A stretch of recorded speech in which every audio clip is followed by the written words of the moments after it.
জাতীয় সংসদকে আমরা জয় করব। বাসিন্দাগণ, রাজশাহীর বাসিন্দাগণ, জাতীয় নাগরিক পার্টি এনসিপির উদ্যোগে দেশ গড়তে জুলাই পদযাত্রা, আজকের এই রাজশাহীর সমাবেশ আমাদের জুলাই পদযাত্রার ইতিহাসে স্মরণীয় হয়ে থাকবে। রাজশাহীর জনগণের অভূতপূর্ব সারা, রাজশাহীর এনসিপির নেতাকর্মীদের অক্লান্ত পরিশ্রম এই পদযাত্রাকে সফল করেছে। প্রিয় সংগ্রামী বন্ধুগণ, আপনারা ইতিমধ্যে শুনেছেন জুলাই গণ অভ্যুত্থানে 1 বছর হতে যাচ্ছে। অনেক স্বপ্ন নিয়ে আমরা রাজপথে নেমেছিলাম, অনেক স্বপ্ন নিয়ে আমার ভাই আবু সাইদ পুলিশের বুলেটের সামনে বুক পেতে দিয়েছিল, অনেক স্বপ্ন নিয়ে আমার এই রাজশাহীর ভাইয়েরা শহীদ হয়েছিলেন। আমাদের স্বপ্ন ছিল না কেবল শেখ হাসিনার পতন, আমাদের স্বপ্ন ছিল একটি নতুন বাংলাদেশ মাধ্যমে পুনর্গঠন।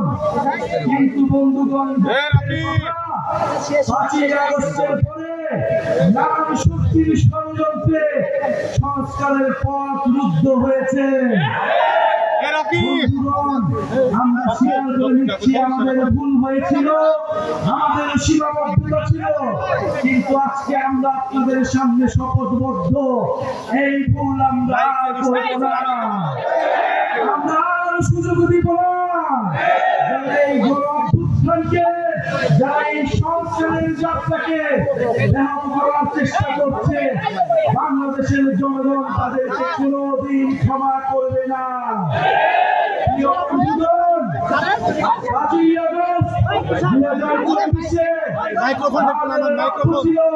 ফ্যাসিবাদের পতন, এবার আমাদের লক্ষ্য হচ্ছে বাংলাদেশের পুনর্গঠন।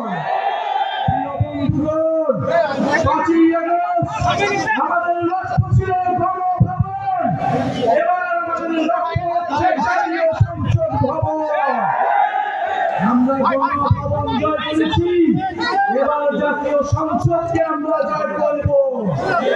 ইনশাআল্লাহ জাতীয় সংসদে তরুণদের অভূতপূর্ব বিজয় উদযাপিত হবে সামনের নির্বাচনে।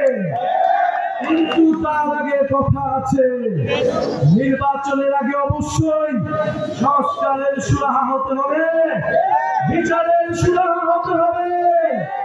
গণহত্যাকারী খুনি হাসিনার বিচার আমরা দেখতে চাই, সংস্কার দেখতে চাই এবং নতুন সংবিধান দেখতে চাই।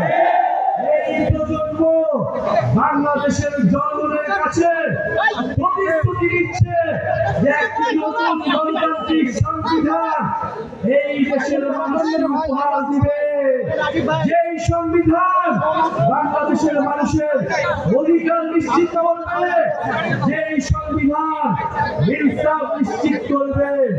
প্রিয় বন্ধুগণ, স্বৈরতন্ত্র এবং পরিবারতন্ত্রের অবসান ঘটাতে হবে এই বাংলাদেশে। মেধা এবং যোগ্যতার ভিত্তিতে আমরা নতুন রাজনীতি এবং নতুন বন্দোবস্ত গড়ে